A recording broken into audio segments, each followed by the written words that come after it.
নমস্কাৰ এতিয়ালৈ আপোনাক স্বাগতম ষ্টুডিঅ'ত মই প্ৰাঞ্জল আৰম্ভণিতে ব্ৰেকিং নিউজ আদালতত হাজিৰ কুমাৰ সঞ্জিত কৃষ্ণক সৰোজ শৰ্মা ৰুবুল হাজৰিকাকো আদালতত হাজিৰ কৰা হৈছে এমএমচিএইচত স্বাস্থ্য পৰীক্ষাৰ পিছতে নিয়া হয় আদালতলৈ সিআইডি কাৰ্যালয়তে তিনিওৰে কোভিড টেষ্ট সম্পন্ন কৰা হয় SP Sanjit Krishna Covid negative ওলাইছে সৰোজ শৰ্মা ৰুবুল হাজৰিকাও কোভিড নিগেটিভ ওলাইছে ইয়াৰ পূৰ্বে এসপি সঞ্জিত কৃষ্ণক সিআইডি কাৰ্যালয়ত চলোৱা হ'ল জেৰা এডিজিপি জিপি সিঙে জেৰা চলালে এসপি সঞ্জিত কৃষ্ণক বৃহস্পতিবাৰৰ নিশাটো সিআইডিৰ কাৰ্যালয়তে ৰখা হয় সঞ্জিত কৃষ্ণক নিশা সিআইডিৰ কাৰ্যালয়ত সঞ্জিত কৃষ্ণক মাৰাথন জেৰা চলোৱা হয় আত্মসমৰ্পণৰ পিছতে গ্ৰেপ্তাৰ কৰিছিল আৰক্ষী অধীক্ষক সঞ্জিত কৃষ্ণক এসআই কেলেংকাৰীৰ অভিযুক্ত এসপি সঞ্জিত কৃষ্ণ আমি আকৌ এবাৰ জনাইছো অৱশেষত আদালতত হাজিৰ কৰা হৈছে কুমাৰ সঞ্জিত কৃষ্ণক সৰোজ শৰ্মা ৰুবুল হাজৰিকাকো আদালতত হাজিৰ কৰা হয় এমএমচিএইচত স্বাস্থ্য পৰীক্ষাৰ পিছতে নিয়া হয় আদালতলৈ সিআইডি কাৰ্যালয়তে তিনিওৰে কোভিড টেষ্ট সম্পন্ন কৰা হয় SP Sanjit Krishna Covid negative ওলাইছে লগতে সৰোজ শৰ্মা আৰু ৰুবুল হাজৰিকাও কোভিড নিগেটিভ ওলাইছে ইয়াৰ পূৰ্বে এসপি সঞ্জিত কৃষ্ণক সিআইডি কাৰ্যালয়ত জেৰা চলোৱা হ'ল এডিজিপি জিপি সিঙে জেৰা চলালে এসপি সঞ্জিত কৃষ্ণক বৃহস্পতিবাৰৰ নিশাটো সিআইডিৰ কাৰ্যালয়তে ৰখা হয় সঞ্জিত কৃষ্ণক নিশা সিআইডিৰ কাৰ্যালয়ত সঞ্জিত কৃষ্ণক মাৰাথন জেৰা চলোৱা হয় আত্মসমৰ্পণৰ পিছতে গ্ৰেপ্তাৰ কৰিছিল আৰক্ষী অধীক্ষক সঞ্জিত কৃষ্ণক এসআই কেলেংকাৰীৰ অভিযুক্ত এসপি সঞ্জিত কৃষ্ণ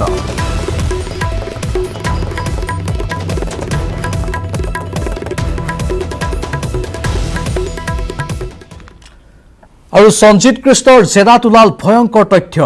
40 লাখৰ বিনিময়ত ফাদিল হৈছিল এসআই পৰীক্ষাৰ প্ৰশ্নকাকত এসপি সঞ্জিত কৃষ্ণই ৰুবুলৰ সৈতে কৰিছিল এই চুক্তি এসপিৰ বাংলোত ৰুবুলৰ পৰা লৈছিল 40 লাখ টকা গুৱাহাটীৰ পৰা প্ৰশ্ন কঢ়িয়াই নিয়া ৰিজাৰ্ভৰ বিষয়াক ফোন কৰিছিল সঞ্জিতৰ দেহৰক্ষীয়ে ফোনযোগে প্ৰশ্নৰ টোপোলা লৈ যাবলৈ এসপিৰ বাংলোলৈ যাবলৈ দিছিল নিশা 10:30 বজাত এসপিৰ বাংলোত গুৱাহাটীৰ পৰা গৈ পাইছিল প্ৰশ্নকাকতৰ টোপোলা সময়ত অক্ষয় চান্দবৈদ্যৰ গাড়ীৰে গৈ বাংলোত উপস্থিত হৈছিল ৰুবুল হাজৰিকা 18 ছেপ্টেম্বৰত প্ৰশ্নকাকতৰ চুক্তি সম্পন্ন হৈছিল এসপিৰ বাংলোত সেই নিশা কৰিমগঞ্জৰ পুলিচ গেষ্ট হাউচত আছিল ৰুবুল আৰু ড্ৰাইভাৰ কৰিমগঞ্জৰ দুটা কেন্দ্ৰত অনুষ্ঠিত হৈছিল এসআই নিযুক্তি পৰীক্ষা সঞ্জিত কৃষ্ণৰ জেৰাত এইসমূহ ভয়ংকৰ তথ্য সন্মুখলৈ আহিছে 40 লাখ টকাৰ বিনিময়ত ফাদিল হৈছিল এসআই পৰীক্ষাৰ প্ৰশ্নকাকত এসপি সঞ্জিত কৃষ্ণই ৰুবুলৰ সৈতে কৰিছিল এই চুক্তি এসপিৰ বাংলোত ৰুবুলৰ পৰা লৈছিল 40 লাখ টকা গুৱাহাটীৰ পৰা প্ৰশ্ন কঢ়িয়াই নিয়া ৰিজাৰ্ভৰ বিষয়াক ফোন কৰিছিল সঞ্জিতৰ দেহৰক্ষীয়ে ফোনযোগে প্ৰশ্নৰ টোপোলা লৈ যাবলৈ দিছিল এসপিৰ বাংলোলৈ নিশা 10:30 বজাত এসপিৰ বাংলোত গুৱাহাটীৰ পৰা গৈ পাইছিল প্ৰশ্নকাকতৰ টোপোলা সময়ত অক্ষয় চান্দবৈদ্যৰ গাড়ীৰে গৈ বাংলোত উপস্থিত হৈছিল ৰুবুল হাজৰিকা আৰু 18 ছেপ্টেম্বৰত প্ৰশ্নকাকতৰ চুক্তি সম্পন্ন হৈছিল এসপিৰ বাংলোটোতে সেই নিশা কৰিমগঞ্জৰ পুলিচ গেষ্ট হাউচত আছিল ৰুবুল আৰু ড্ৰাইভাৰ কৰিমগঞ্জৰ দুটাকৈ কেন্দ্ৰত অনুষ্ঠিত হৈছিল এসআই নিযুক্তিৰ পৰীক্ষা আৰু তাৰ পূৰ্বে এই সমগ্ৰ লেনদেন সম্পন্ন হৈছিল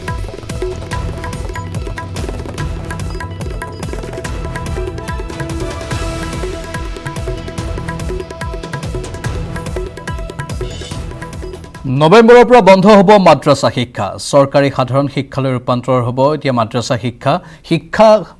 ক্ষেত্ৰত এই ব্যৱস্থা লোৱা হৈছে কিন্তু শিক্ষক থাকিবই কাৰো চাকৰি নাযায়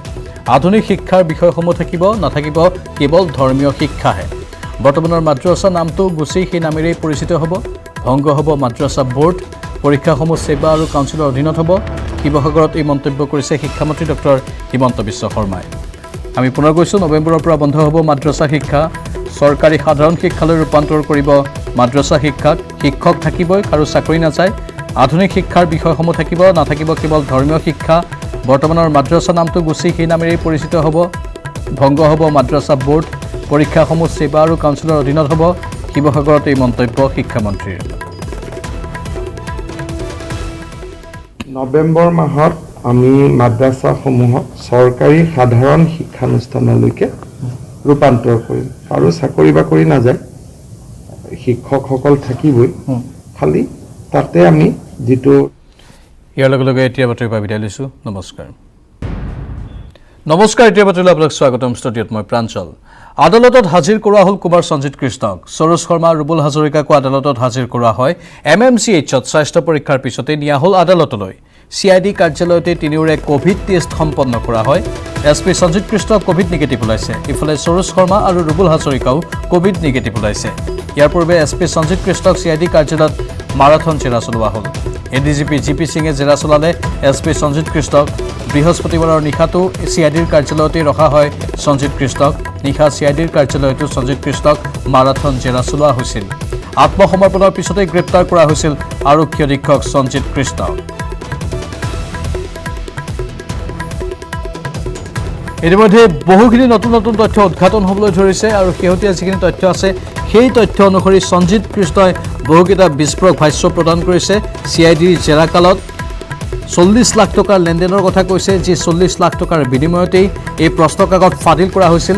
দেহৰক্ষীয়ে সহযোগ কৰিছিল এই অপকৰ্মত এনেধৰণৰ এটাৰ পাছত আনটা নতুন নতুন তথ্য উদ্ঘাটন হৈ আছে আমাৰ সতীৰ্থ সাংবাদিক বলেন ভট্টাচাৰ্য লাইভত আছে বলেন আপুনি ধাৰাবাহিকভাৱে খবৰসমূহ জনাই আছে আপোনাৰ সৈতে ভাস্কৰেও আপডেটসমূহ জনাই আছে এই মুহূৰ্তৰ খবৰ হ'ল যে সঞ্জিত কৃষ্ণক আদালতত হাজিৰ কৰা হ'ল আদালতত কি আদালতৰ পৰা কি তথ্য আহিছে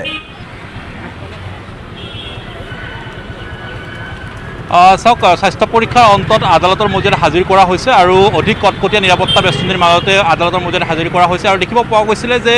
সঞ্জিত কৃষ্ণৰ ইয়াৰ পূৰ্বে আমি দেখিব পাইছোঁ কিছু মুহূৰ্তৰ পূৰ্বে যি ৰাহুল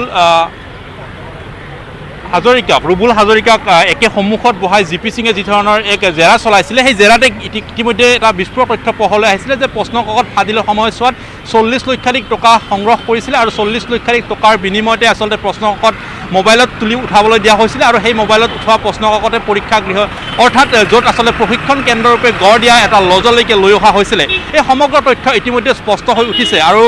এই সমগ্ৰ তথ্যৰ লগতে ইতিমধ্যে আৰক্ষীৰ হাতত তথ্য পৰিছে যে সঞ্জিত কৃষ্ণৰ পৰা বহুখিনি তথ্য সংগ্ৰহ কৰিবলৈ সক্ষম হ'ব আৰক্ষীয়ে আৰু যাৰ কাৰণে ইতিমধ্যে আমাৰ হাতত পৰা তথ্য অনুসৰি যে আৰক্ষীয়ে আৰু পুনৰ 6 দিনৰ জিম্মাত বিচাৰিব আৰু 6 দিনৰ জিম্মাত বিচৰা সময়খিনিত নিশ্চিতভাৱে বহুখিনি নতুন তথ্য আৰক্ষীয়ে সাঙুৰি খাবলৈ সক্ষম হ'ব আৰু যিহেতুকে একেলগে সুৰজ শৰ্মা আৰু ৰুবুল হাজৰিকাকো আদালতৰ মজিয়াত আজি হাজিৰ কৰা হৈছে ইয়াৰ পূৰ্বে এই দুগৰাকী লোকক যে অক্ষয় টেলিকমিউনিকেশ্যনৰ লগত জড়িত এই দুগৰাকী লোকৰ সৈতেও আচলতে বহুখিনি তথ্য ইতিমধ্যে সংগ্ৰহ কৰিছে কিন্তু 6 দিনৰ অন্তত পুনৰবাৰ আৰক্ষীয়ে আজি একেলগে সেই দুগৰাকী লোকৰো জামিন একেলগে পুনৰবাৰ বিচাৰিব আদালতৰ তেখেতসকলে আৰু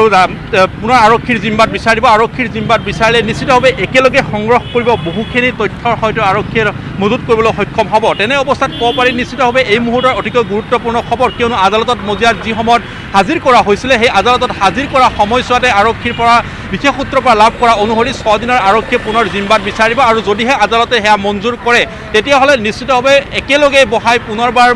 জেৰাৰ সন্মুখীন হ'ব আৰু সেই জেৰাতেই নিশ্চিতভাৱে বহুখিনি তথ্য পোহৰলৈ আহিব কিন্তু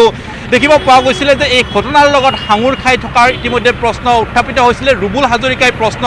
আৰক্ষীক তদন্তৰ সময়ছোৱাত মুখ খুলিছিলে যে এই ঘটনাৰ আঁৰত PK দত্ত জড়িত আছে আৰু PK দত্ত শেহতীয়া সময়খিনিত COVID-19 আক্ৰান্ত হৈ আছিলে যদিওবা যোৱাকালিৰ পৰা তেখেতে পুনৰবাৰ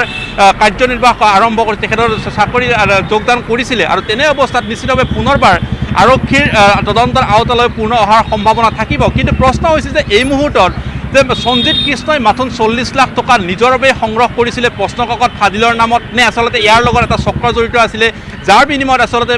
40 লক্ষাধিক টকা মাথোন সঞ্জিত কৃষ্ণৰে নহয় তাৰ অংশ ধনৰাশি হয়তো আন দুগৰ বা তিনিগৰাকী লোকৰ সৈতেও যোৱাৰ পূৰ্ণ সম্ভাৱনা এটা বিৰাজ কৰিছে এই মুহূৰ্তত এই সকলোবোৰ তথ্য হয়তো আৰক্ষীৰ জেৰাত ফাদিল হ'ব কিন্তু এই মুহূৰ্তত আমি অপেক্ষা কৰিব লাগিব আদালতে আচলতে আৰক্ষীয়ে যি ধৰণৰ জিম্মাত আৰক্ষীৰ জিম্মাত বিচৰাৰ কাৰণে যি ধৰণৰ আদালতত আবেদন কৰিছে সেই আবেদনত আচলতে আদালতে কি ধৰণৰ মঞ্জুৰ কৰে সেয়া হয়তো সময়ত লক্ষণীয় হ'ব আৰু নিশ্চিতভাৱে যদি সেয়া হয় তেতিয়াহ'লে এই অনাগত সময়ছোৱাত আৰক্ষীৰ জিম্মাত থকা সময়ছোৱাত ৰুবুল হাজৰিকা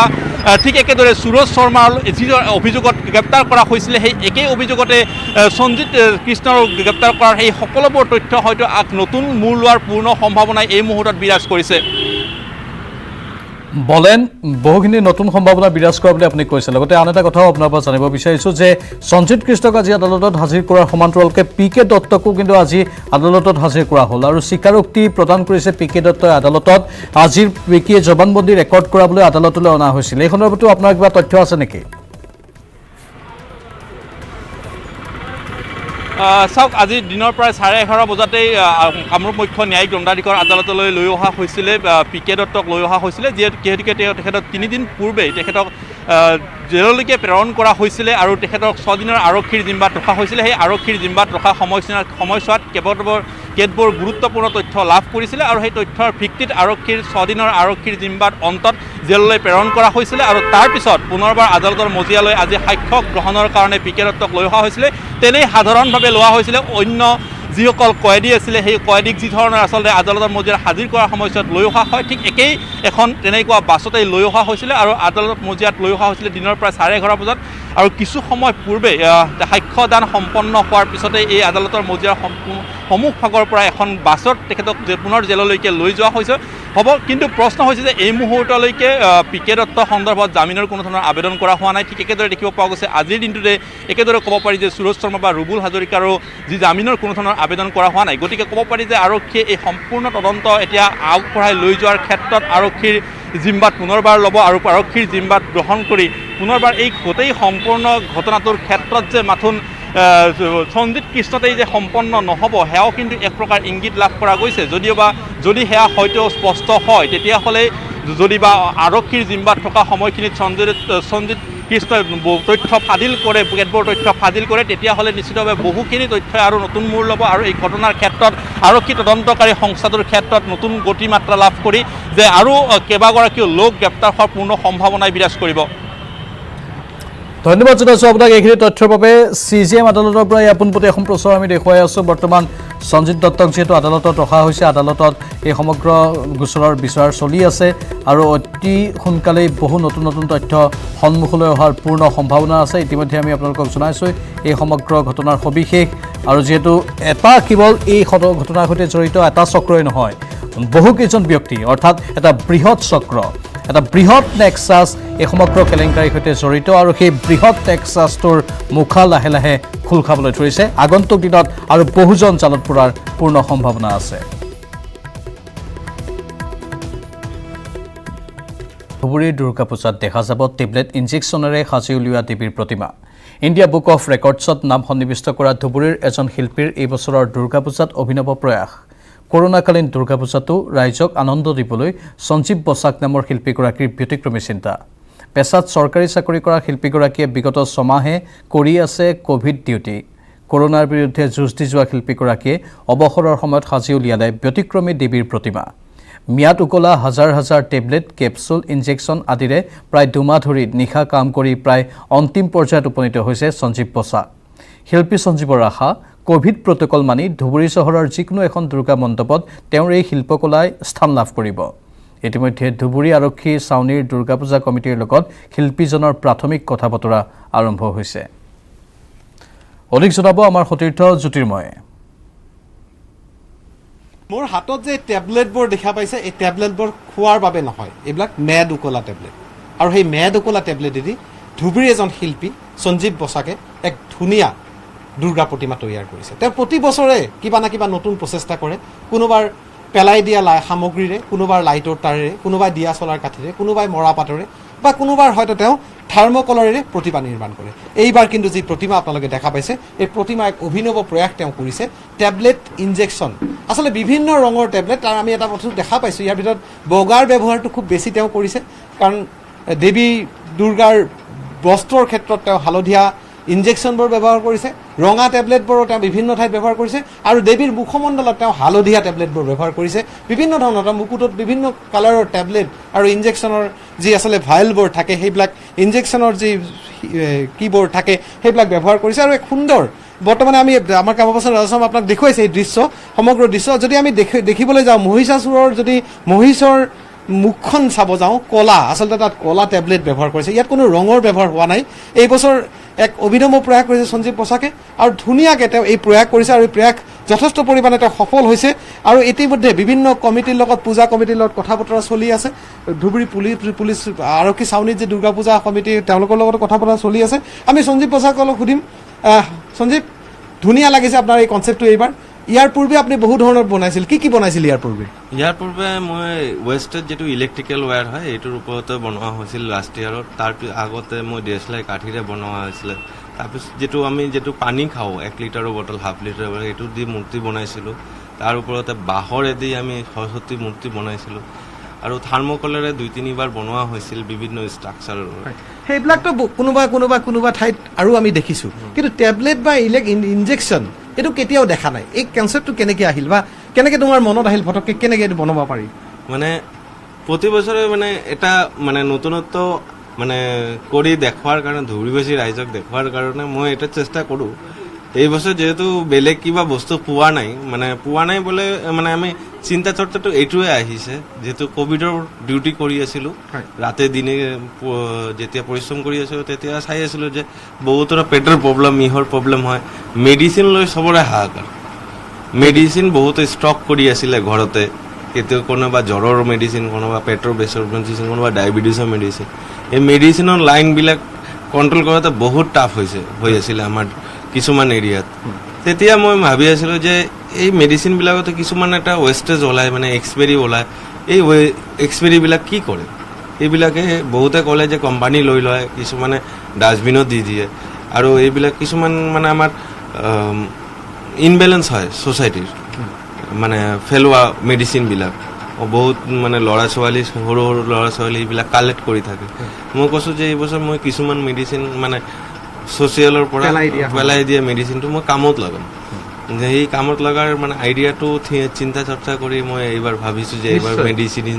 সুন্দৰ প্ৰয়াস সঞ্জীৱক ক'ব লাগিব পেছাত চৰকাৰী চাকৰি কৰে আমি প্ৰথমে উল্লেখ কৰিছোঁ তেওঁ চৰকাৰী কৰ্তব্য কোভিডত ডিউটি কৰিছে বিগত মাহ জুৰি আৰু কোভিডৰ ডিউটিৰ মাজত যেতিয়া নিশা সময় পাইছে তেওঁ সেই দোকান বন্ধুৰ দোকান বা আন চিনাকি দোকানৰ পৰা এই টেবলেটসমূহ মেয়াদ উকলি যোৱা টেবলেটসমূহ তেওঁ কালেকশ্যন কৰিছে কৰি পেলাই এই সুন্দৰ দেৱী দুৰ্গাৰ যে মূৰ্তি তেওঁ নিৰ্মাণ কৰিছে সেই নিৰ্মাণ কিন্তু সঁচাই ক'ব লাগিব সঞ্জীৱৰ যে শিল্পকলা সেই শিল্পকলাই কিন্তু সমগ্ৰ ধুবুৰী ধন্যবাদ জ্যোতিৰ্ময় ৰাজ্যত এতিয়া ব্যাপক হাৰত অব্যাহত আছে লাভ জেহাদ অসমীয়া যুৱতী আৰু মহিলাক ফুচুলাই নিয়ে নামনি আৰু মধ্য অসমত ইয়াৰ প্ৰকোপ বেছি হৈছে নগাঁও আৰু গোলাঘাটৰ সীমান্তলৈ শিপাইছে লাভ জেহাদ শিৱসাগৰত এই মন্তব্য মন্ত্ৰী হিমন্ত বিশ্ব শৰ্মাৰ নামনি আৰু মধ্য অসমত বহুবিলাক ঘটনা ঘটি আছে ল'ৰা ছোৱালী বিশেষকৈ আমাৰ ছোৱালীসকলক অপহৰণৰ পৰা প্ৰলোভনৰ পৰা ফেচবুকত বিভিন্ন নাম লিখি ছোৱালীক বিয়া কৰোৱা পিছত ছোৱালীয়ে নতুন ঘৰত গৈ আত্মহত্যা কৰা এনেকুৱা বহুত কনফ্লিক্ট আজিৰ দিনত চলি আছে যিটো আমি ইয়াত অনুভৱ নকৰোঁ নামনি আৰু মধ্য অসমত কিছুমান অঞ্চলত আমাৰ অসমীয়া লোকসকলে বহুত কষ্টৰে জীৱন যাপন কৰিছে আজি যদি যাৰ কাৰণে এনেকুৱা পৰিৱেশ হৈছে তেওঁলোকক আজিয়ে যদি আমি ধৰি ৰাখিব নোৱাৰোঁ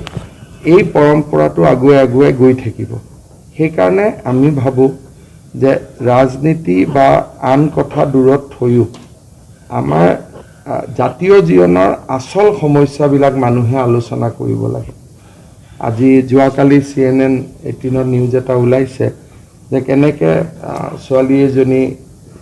এজন ল'ৰাক ভাল পাই বিয়া হ'লে ধৰ্ম পৰিৱৰ্তনৰ কাৰণে হেঁচা দিলে নকৰাৰ কাৰণে অত্যাচাৰ হ'ল 4 মাহত আত্মহত্যা কৰিলে এনেকুৱা বহু ঘটনা দিনে ৰাতিয়ে আমাৰ অসমখনত চলি আছে আৰু এইটো বহু দূৰলৈকে নহয় আপুনি একেবাৰে নগাঁও আৰু গোলাঘাট জিলাৰ সীমান্ত অঞ্চললৈকে এই সমস্যাবোৰ আহিছে গতিকে মই ভাবোঁ যে ৰাজনীতিৰ পৰা দূৰত থাকিও আমাৰ সমাজ জীৱনৰ প্ৰকৃত সমস্যাবিলাকহে আমি উদঙাব লাগে আৰু এয়া আছিল আজিৰ আবেলিৰ খবৰ নমস্কাৰ